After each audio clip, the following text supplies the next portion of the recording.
अच्छा डॉक्टर साहब मामला गल्फ स्टेट्स का भी है उत्थे ज़ाहिरी गल है जी स्ट्रेट ऑफ हॉर्मज़ है वो बंद हुई और उन्होंने मामलात और फिर उदे हमले भी क्या लग रहा है तुहानू कि जड़े क्योंकि गल्फ स्टेट्स करीब ने अमरीका दे ये गल्फ स्टेट्स अमरीका नू प्रैशराइज़ कर पाएंगे ये कोई इन्हों की वजह तो अमरीका ते कोई प्रैशर बनता है या उन्होंने इसराइल ते अमरीका ते कोई फर्क नहीं पाता कि गल्फ स्टेट नू कुछ भी हो रहा हो तो अपने मामलात जारी रखणगे जो गल्फ स्टेट वाला अमरीका के तल्लुकात के हवाले नाल मामला है क्या नज़र आ रहा है तुहानू कि कोई फर्क पवेगा अमरीका इसराइल ते गल्फ स्टेट के तल्लुकात के हवाले नाल? अहम गल ਇਹੋ ਹੀ ਹੈ ਕਿ ਗਲਫ ਸਟੇਟ ਨੇ ਹਮੇਸ਼ਾ ਅਮਰੀਕਨ ਸਿਕਿਉਰਿਟੀ ਦੇ ਸਾਏ ਦੇ ਵਿੱਚ ਸਾਰਾ ਕੁਝ ਕੀਤਾ ਹੈ ਔਰ ਉਹਨਾਂ ਨੇ ਇਹੋ ਹੀ ਸਮਝਿਆ ਕਿ ਅਗਰ ਉਹਨਾਂ ਨੂੰ ਕੁਝ ਵੀ ਹੋਇਆ ਤੇ ਅਮਰੀਕਾ ਉਹਨਾਂ ਨੂੰ ਬਚਾਏਗਾ। जी जी ਮੌਜੂਦਾ बिल्कुल। ਜੰਗ ਦੇ ਵਿੱਚ 10 ਦਿਨਾਂ ਵਿੱਚ ਅਸੀਂ ਦੇਖਿਆ ਹੈ ਕਿ ਗਲਫ ਸਟੇਟ ਨੂੰ ਬੇਯਾਰੋ ਮਦਦਗਾਰ ਛੱਡ ਦਿੱਤਾ ਗਿਆ ਤੇ ਅਮਰੀਕਾ ਜਿਹੜਾ ਹੈ ਉਸ ਅੰਦਾਜ਼ ਨਾਲ ਉਹਨਾਂ ਨੂੰ ਨਹੀਂ ਬਚਾ ਰਿਹਾ ਬਲਕਿ ਉਹ ਸਿਰਫ ਇਸਰਾਈਲ ਨੂੰ ਬਚਾ ਰਿਹਾ ਹੈ।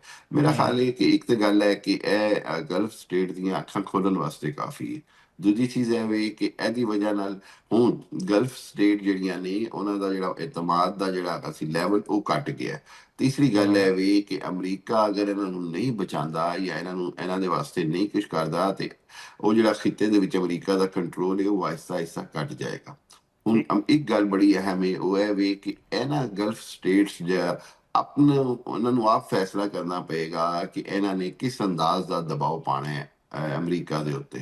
ਕਿਉਂਕਿ ਹਾਲੇ ਤੱਕ ਤੇ ਇਹ ਅਮਰੀਕਾ ਨੂੰ ਕੁਝ ਨਹੀਂ ਕਹਿ ਰਹੇ ਬਜ਼ਾਹਿਰ ਹੈ ਇਹ ਕਹਿ ਰਹੇ ਜੀ ਕਿ ਈਰਾਨ ਗਲਤ ਕਰ ਰਿਹਾ ਹੈ ਸਾਡੇ ਤੇ ਹਮਲਾ ਕਰ ਰਿਹਾ ਹੈ। ਜਦੋਂ ਕਿ ਉਹਨਾਂ ਨੂੰ ਜਦੋਂ ਇਹਦੀ ਮੁੱਢ ਤੋਂ ਵਜ੍ਹਾ ਸਮਝ ਆ ਜਾਏ ਫਿਰ ਉਹਨਾਂ ਨੂੰ ਚਾਹੀਦਾ ਹੈ ਕਿ ਉਸ ਨਾਲ ਗੱਲ ਕਰਨ ਜਿਹਦੀ ਵਜ੍ਹਾ ਤੋਂ ਇਹ ਹੋ ਰਿਹਾ ਜਿਹੜੀ ਔਰ ਅਗਰ ਇਹ ਗੱਲ ਉਸ ਅੰਦਾਜ਼ ਵਿੱਚ ਸਮਝਾ ਦੇਣ ਤੇ ਫਿਰ ਬਹਰਹਾਲ ਅਮਰੀਕਾ ਤੇ ਪ੍ਰੈਸ਼ਰ ਪੈਂਦਾ ਹੈ ਔਰ ਅਮਰੀਕਾ ਨੂੰ ਸਮਝ ਆਏਗੀ ਕਿ ਜੀ ਨਾ ਸਿਰਫ ਸਪਲਾਈ ਖਤਮ ਹੋ ਰਹੀ ਹੈ ਉਹਦਾ ਕੰਟਰੋਲ ਵੀ ਖਤਮ ਹੋਏਗਾ ਔਰ ਅਮਰੀਕਾ ਨੂੰ ਇਸ ਪ੍ਰੈਸ਼ਰ ਦੇ ਵਿੱਚ ਆ ਕੇ ਜੰਗ ਬਾਹਰ ਕਟਾਣੀ ਪਏਗੀ ਖਤਮ ਕਰਨੀ ਪਏਗੀ।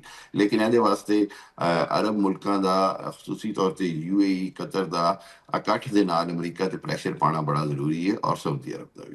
अच्छा सर एक मामला और भी है और वो है कि पहले तो चलो जोड़े स्ट्रैटेजिक इंस्टालेशन सन जोड़े अस्करी तनसीबात सन उत्थे हमले हो रहे सन सानू वेखण नूं मिलिया कि जी रिसेंटली अमरीका इसराइल की तरफों हमला किया गया ना सिर्फ पानी के प्लांट्स के उत्ते बल्कि जोड़ा उन्होंने तेल के जखायर ने उत्ते और वो नाल एक बारिश और वो मामला भी चल रहा है कि जी कोई कैमिकल वाली बारिश भी हो रही है तो ये कि लाहे ये जोड़ा लाहे अमल है क्योंकि ये आलमी तौर पर कहा जाता है कि जी ये तो एक जोड़ा वार क्राइम है जोड़ा ये कुछ हो रहा है तो क्यों ये लाहे अमल अख्तियार किया जा रहा है इसराइल तो अमरीका की तरफ खोल के वो हुण सिविलियन आबादियां नूं टारगेट करना शुरू हो गए हैं? ਅਮਰੀਕਾ ਦੀ ਤੇ ਇਸਰਾਈਲ ਦੀ ਤੇ ਬਦਤਰੀਨ ਪਾਲਿਸੀ ਇਹ ਰਹੀ ਹੈ। ਗਜ਼ਾ ਵਿੱਚ ਤੁਸੀਂ ਦੇਖਿਆ ਹੋਏਗਾ ਕਿ ਹਜ਼ਾਰਾਂ जी जी ਔਰਤਾਂ ਤੇ ਬੱਚਿਆਂ ਨੂੰ ਸ਼ਹੀਦ ਕੀਤਾ ਗਿਆ। ऐसा ਲਬਨਾਨ ਵਿੱਚ ਵੀ ਬੱਚਿਆਂ ਦੇ ਸਕੂਲ ਤੇ ਹਮਲਾ ਕੀਤਾ ਗਿਆ। ਇੱਥੇ ਵੀ बिल्कुल ਜੰਗ है। ਬੱਚੀਆਂ ਦੇ ਸਕੂਲ ਤੇ 160 ਬੱਚੀਆਂ ਈਰਾਨ ਵਿੱਚ ਸ਼ਹੀਦ ਹੋਈਆਂ।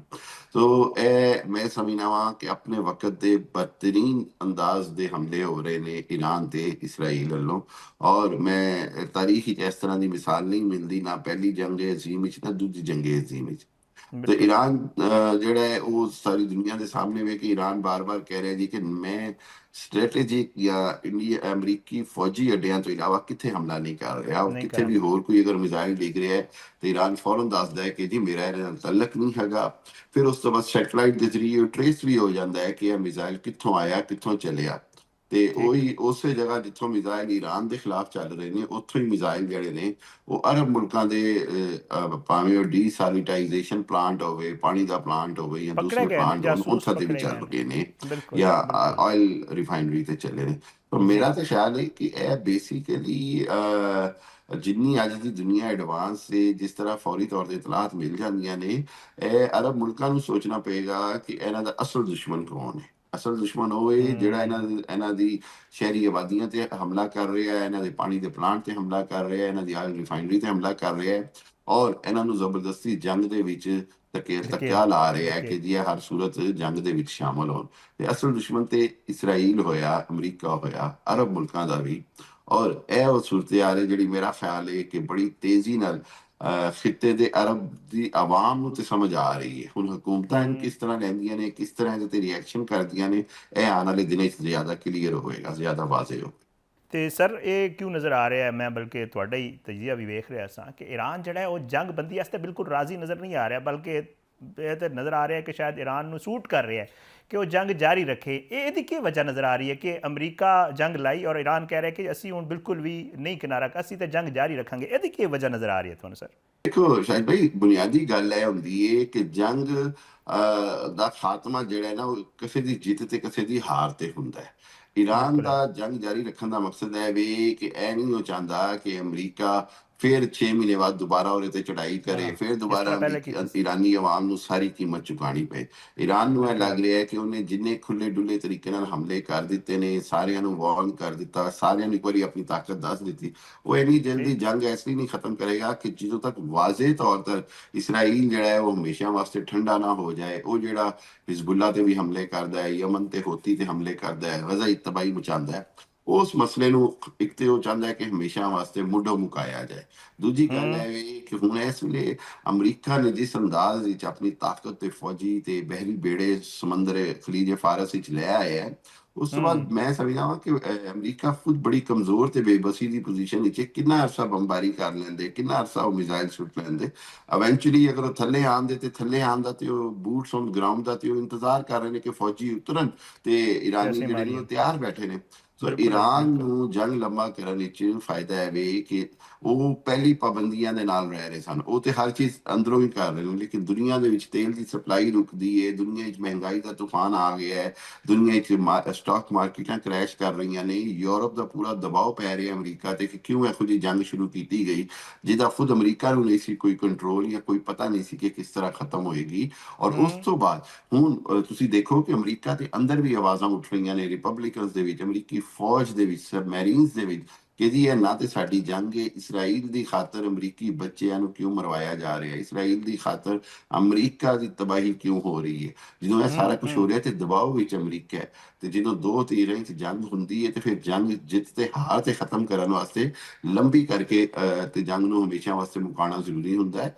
ਈਰਾਨ ਇਹੋ ਹੀ ਕਰ ਰਿਹਾ, ਔਰ ਇਹੋ ਹੀ ਮੈਂ ਆਪਣੀ ਦੂਸਰੇ ਤਜਜ਼ੀਏ 'ਚ ਵੀ ਕਿਹਾ ਕਿ ਈਰਾਨ ਇਸ ਵੇਲੇ ਚਾਹੁੰਦਾ ਹੈ ਕਿ ਜਿੰਨੀ ਲੰਬੀ ਜੰਗ ਹੋਏਗੀ, 15 ਦਿਨ, ਮਹੀਨਾ, 2 ਮਹੀਨੇ ਵੀ ਜੰਗ ਚੱਲ ਗਈ ਤੇ ਤੁਸੀਂ ਦੇਖਣਾ ਕਿ ਅਮਰੀਕੀ ਮਈਸ਼ਤ, ਅਮਰੀਕੀ ਬੜੀ ਮੁਸ਼ਕਲ ਦਾ ਸ਼ਿਕਾਰ ਹੋਏਗੀ, ਅਮਰੀਕੀ ਆਵਾਮ ਸੜਕਾਂ ਤੇ ਆ ਜਾਂਦੇ, ਯੂਰਪ ਪੂਰਾ ਜਿਹੜਾ ਹੈ ਆਲਰੇਡੀ ਅਮਰੀਕਾ ਦੇ ਖਿਲਾਫ ਹੋ ਰਿਹਾ ਹੈ, ਤੇ ਫਿਰ ਖੁਦ ਅਮਰੀਕਾ ਦੀ ਜਿਹੜੀ ਸਿੰਗਲ ਸੁਪਰ ਪਾਵਰ ਦਾ ਤਾਕਤ ਦਾ ਜਿਹੜਾ ਉਹਨੂੰ ਇੱਕ ਮੁਕਾਮ ਹਾਸਲ ਹੈ ਉਹ ਖੋਂਦਾ ਹੋਇਆ ਨਜ਼ਰ ਆ ਰਿਹਾ ਹੈ। ਔਰ ਲਾਜ਼ਮੀ ਗੱਲ ਹੈ ਕਿ ਈਰਾਨ ਇਹ ਸਾਰਾ ਕੁਝ ਇਕੱਲਿਆਂ ਨਹੀਂ ਕਰ ਸਕਦਾ।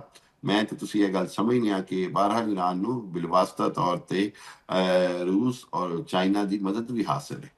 ਤੇ ਸਰ ਆਖਰ ਵਿੱਚ ਕੀ ਲੱਗ ਰਿਹਾ, ਟਰੰਪ ਫਸ ਗਿਆ? ਟਰੰਪ ਨੂੰ ਜੇ ਕੁਝ ਦੱਸਿਆ ਗਿਆ ਸੀ ਜੋ ਐਕਸਪੈਕਟ ਕਰ ਰਿਹਾ ਸੀ ਉਹ ਨਹੀਂ ਬਲਕਿ ਕੁਝ ਹੋਰ ਉਹਦੇ ਸਾਹਮਣੇ ਨਜ਼ਰ ਆਇਆ? ਜੀ ਬਿਲਕੁਲ ਹੈ, ਤੇ ਮੈਂ ਕਈ ਜਗ੍ਹਾ ਕਿਹਾ ਕਿ ਦੇਖੋ ਟਰੰਪ ਨੇ ਜਿਸ ਅੰਦਾਜ਼ ਨਾਲ ਵੈਨੇਜ਼ੁਏਲਾ 'ਚ ਕਾਰਵਾਈ ਕੀਤੀ ਔਰ ਉਹਦੇ ਬਾਅਦ ਚੀਨ ਔਰ ਰੂਸ ਨੇ ਕੋਈ ਐਸਾ ਰਿਐਕਸ਼ਨ ਨਹੀਂ ਦਿੱਤਾ ਔਰ ਉਹਨੇ ਆਪਣੀ ਮਰਜ਼ੀ ਦੀ ਹਕੂਮਤ ਲਿਆ ਕੇ ਬਿਠਾ ਦਿੱਤੀ ਉਹਨੇ। ਔਰ ਉਸ ਤੋਂ ਬਾਅਦ ਜਿਹੜੀ CIA ਦੇ ਨਾਲ ਮੁਸਾਦ ਦੀ ਜਿਹੜੀ ਰਿਪੋਰਟ ਸਨ, ਉਹਨਾਂ ਨੇ ਟਰੰਪ ਨੂੰ ਬੜਾ ਅੰਧੇਰੇ 'ਚ ਰੱਖਿਆ ਹੈ। ਔਰ ਮੈਂ ਕਹਿੰਦਾ ਵਾਂ ਕਿ ਅੰਧੀ ਜੰਗ ਦੇ ਵਿੱਚ ਧਕੇਲ ਦਿੱਤਾ ਕਿ ਉਹਨੂੰ ਲੱਗਿਆ ਕਿ ਉਹ 5, 7, 10 ਦਿਨਾਂ 'ਚ ਸਾਰੀ ਰਜੀਮ ਬਦਲ ਦੇਗਾ, ਹਕੂਮਤ ਟੋਪਲ ਕਰ ਦੇਗਾ, ਐਟਮੀ ਪਲਾਂਟਸ ਤੇ ਕਬਜ਼ੇ ਕਰ ਲੇਗਾ, 3-4 ਔਰ ਦਿਨਾਂ ਵੀ ਦੀ ਹੈ ਗੱਲ ਹੈ। ਕਿ ਬਿਲਕੁਲ 10, 20, 25 ਹਜ਼ਾਰ ਈਰਾਨੀਆਂ ਨੂੰ ਮਾਰ ਕੇ ਤੇ ਹਮੇਸ਼ਾ ਵਾਸਤੇ ਈਰਾਨ ਤੇ ਕਬਜ਼ਾ ਕਰ ਲੈਂਦੇ। ਜੀ। ਲੇਕਿਨ ਹਕੀਕਤ ਔਨ ਗਰਾਊਂਡ ਦੂਜੀ ਸੀ। ਜੂਨ ਦੇ ਹਮਲਿਆਂ ਤੋਂ ਬਾਅਦ, ਇਸਰਾਈਲ ਦੇ ਹਮਲਿਆਂ ਤੋਂ ਬਾਅਦ 8 ਮਹੀਨੇ 'ਚ ਈਰਾਨ ਨੇ ਭਰਪੂਰ ਤਿਆਰੀ ਕੀਤੀ, ਭਰਪੂਰ ਸਟ੍ਰੈਟੇਜੀ ਕੀਤੀ, ਔਰ ਭਰਪੂਰ ਸਟ੍ਰੈਟੇਜੀ ਦੇ ਨਾਲ ਜੋ ਉਹਨਾਂ ਦਾ ਹਾਲ ਕੀਤਾ ਹੈ ਉਹ ਮਤਲਬ ਟਰੰਪ ਬੜੀ ਬੁਰੀ ਤਰ੍ਹਾਂ ਫਸਦਾ ਨਜ਼ਰ ਆ ਰਿਹਾ ਹੈ। ਔਰ ਅੱਲਾ ਨਾ ਕਰੇ ਕਿ ਜਿਹਨੂੰ ਕਹਿੰਦੇ ਨਾ ਬੇਬਸੀ ਦੇ ਵਿੱਚ ਕੋਈ ਬਹੁਤ ਖਤਰਨਾਕ ਹਮਲੇ ਨਾ ਸ਼ੁਰੂ ਕਰ ਦੇ। ਬਿਲਕੁਲ। ਮੇਰੀ ਮੁਰਾਦ ਕੈਮੀਕਲ ਜਾਂ ਨਿਊਕਲੀਅਰ ਹਮਲਿਆਂ ਕੈਮੀਕਲ, ਤੋਂ ਹੈ। ਬਿਲकुल बिल्कुल बिल्कुल। ਅਦਰਵਾਈਜ਼ ਅਮਰੀਕਾ ਵਾਸਤੇ ਇਹ ਜੰਗ ਜਿੱਤਣਾ ਜਿਹੜਾ ਹੈ ਬਹੁਤ ਮੁਸ਼ਕਿਲ ਨਜ਼ਰ ਆ ਰਿਹਾ ਹੈ, ਕਿਉਂਕਿ ਅਮਰੀਕਾ ਦੀ ਜਿਹੜੇ ਫੌਜੀ ਨੇ ਉਹ ਹਜ਼ਾਰਾਂ ਮੀਲ ਦੂਰ ਤੋਂ ਆ ਕੇ ਹਮਲਾ ਕਰਨ ਵਾਸਤੇ ਬੈਠੇ ਨੇ। ਉਹ ਅੰਗਰੇਜ਼ੀ 'ਚ ਲਫ਼ਜ਼ ਹੁੰਦਾ ਸਿਟਿੰਗ ਡਕਸ ਬਣ ਗਈਆਂ ਨੇ, ਯਾਨੀ ਕਿ ਉਹ ਆਸਾਨ ਸ਼ਿਕਾਰ ਬਣ ਗਏ ਨੇ ਈਰਾਨ ਵਾਸਤੇ। ਔਰ ਮੈਂ ਨਹੀਂ ਸਮਝਦਾ ਕਿ ਅਮਰੀਕਾ ਨੇ ਇਸ ਚੀਜ਼ ਨੂੰ ਔਰ ਖਸੂਸੀ ਤੌਰ ਤੇ ਟਰੰਪ ਨੇ ਕੈਲਕੂਲੇਟ ਕੀਤਾ ਸੀ। ਹੁਣ ਟਰੰਪ ਦੇ ਵਾਸਤੇ ਇਹ ਜ਼ਿੰਦਗੀ ਔਰ ਮਿਸਕੈਲਕੂਲੇਸ਼ਨ। ਮੌਤ ਦਾ ਮਾਮਲਾ ਹੈ, ਲੇਕਿਨ ਜਿੰਨੀ ਸਮਝਦਾਰੀ ਕਰ ਲੈਂਦੇ ਨੇ ਅਮਰੀਕਨ ਉਹ ਇਹੋ ਹੀ ਹੈ ਕਿ ਜੀ ਮਾਮਲੇ ਨੂੰ ਹਮੇਸ਼ਾ ਵਾਸਤੇ ਈਰਾਨ ਦੀ ਤਾਕਤ ਨੂੰ ਮੰਨਣ, ਈਰਾਨ ਨੂੰ ਖਿੱਤੇ ਦੇ ਵਿੱਚ ਅਹਿਮ ਮੁਕਾਮ ਜਿਹੜਾ ਉਹਦਾ ਜਿਹੜਾ ਜਾਇਜ਼ ਹੈ। ਮੈਂ ਨਹੀਂ ਕਹਿੰਦਾ ਕਿ ਜਾਇਜ਼ ਉਹਨੂੰ ਕੋਈ ਮੁਕਾਮ, ਬਿਲकुल ਹੈਜਮੋਨਿਕ ਰੋਲ ਦੇਣ, ਲੇਕਿਨ बिल्कुल। ਇਸਰਾਈਲ ਨੂੰ ਮੰਨਣਾ ਪਏਗਾ ਕਿ ਉਹਨੂੰ ਹੁਣ ਫਲਸਤੀਨ ਦਾ ਮਸਲਾ ਵੀ ਹੱਲ ਕਰਨਾ ਪਏਗਾ, ਉਹਨੂੰ ਇਸ ਆਪਣਾ ਜਿਹੜਾ ਉਹ ਤਾਕਤ ਦਾ ਜਿਹੜਾ ਉਹਨੇ ਬਣਾਇਆ ਹੋਇਆ ਹੈ ਅਮਰੀਕਾ ਦੇ ਸਿਰ ਦੇ ਉੱਤੇ, ਉਹਦੇ ਤੋਂ ਹਟਣਾ ਪਏਗਾ। ਔਰ ਟਰੰਪ ਜਿਹੜਾ ਉਹ ਬਾਹਰ ਪੂਰੀ ਤਰ੍ਹਾਂ ਫਸਦਾ ਨਜ਼ਰ ਆ ਰਿਹਾ, ਔਰ ਅੱਲਾ ਨਾ ਕਰੇ ਬਹੁਤ ਫਸਦਾ ਹੈ ਤੇ ਉਸ ਵਕਤ ਸੂਰਤ ਹਾਲ ਜੇ ਹੋਰ ਖਤਰਨਾਕ ਹੁੰਦੀ ਹੈ ਤੇ ਦੁਨੀਆ ਵਾਸਤੇ ਬੜੇ ਖਤਰੇ ਹੈਗੇ ਨੇ।